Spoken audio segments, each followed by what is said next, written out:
नमस्ते, मेरा नाम डेविड है और आप दी ललन टॉप देख रहे हैं। बिहार विधानसभा चुनाव चल रहा है। सभी पार्टियां जोर शोर से चुनावी रैली कर रही हैं। जन अधिकार पार्टी के अध्यक्ष पप्पू यादव भी चुनाव प्रचार में लगे हैं। एक रैली को संबोधित करते हुए उनका मंच गिर गया।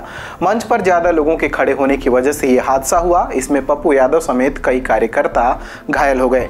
31 अक्टूबर को मुजफ्फरपुर जिले के मीनापुर इलाके में पप्पू यादव बिना यादव के लिए चुनाव प्रचार कर रहे थे। न्यूज एजेंसी एएनआई के मुताबिक मंच पर भाषण देने के दौरान स्टेज टूट गया और राकेश रंजन उर्फ पप्पू यादव समेत दूसरे कार्यकर्ता गिर पड़े। हादसे के दौरान पप्पू यादव के हाथ में चोट आई है। खबर यह भी है कि उनके दाएं हाथ में फ्रैक्चर हो गया है। वहीं कुछ कार्यकर्ताओं को भी हल्की चोटें लगी हैं। मीडिया रिपोर्ट्स के मुताबिक मीनापुर में हुए हादसे के बाद पटना लौटने पर पप्पू यादव ने आरोप लगाया कि प्रशासन सिर्फ सत्ता पक्ष के नेताओं को सुरक्षा दे रहा है।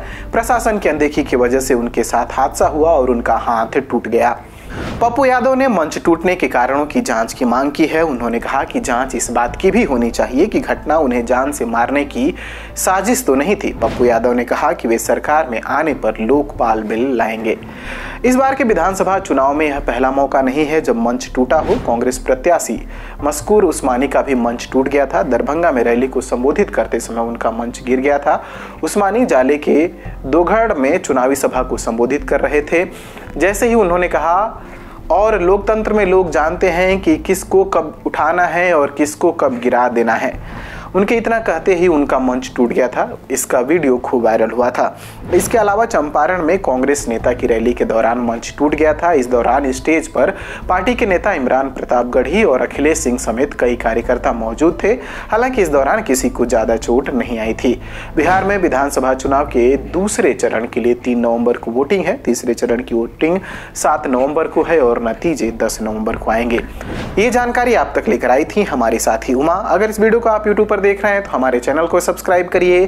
फेसबुक पर देख रहे हैं तो हमारे पेज को लाइक करिए और अब तक आपने हमारा ऐप डाउनलोड नहीं किया है तो डाउनलोड करिए।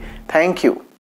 कसर रह गई हमारी कोशिशों में, कसक रह गई कि देश जितना बेहतर, जितना महान हो सकता था, हो नहीं पाया। और एक कसम रह गई कि देश का जो कर्ज है उसे थोड़ा बहुत तो उतारना है।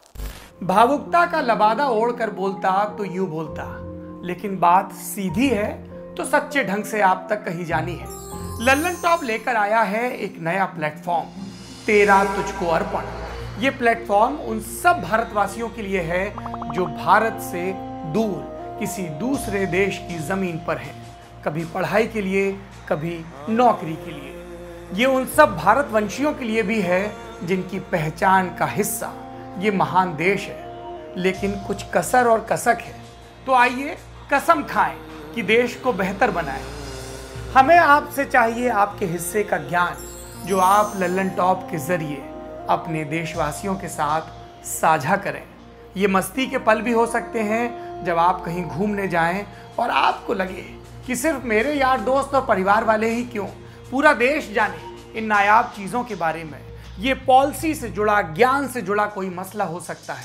तो आइए और लल्लन टॉप की इस नई पेशकश तेरा तुझको अर्पण का हिस्सा बनिए।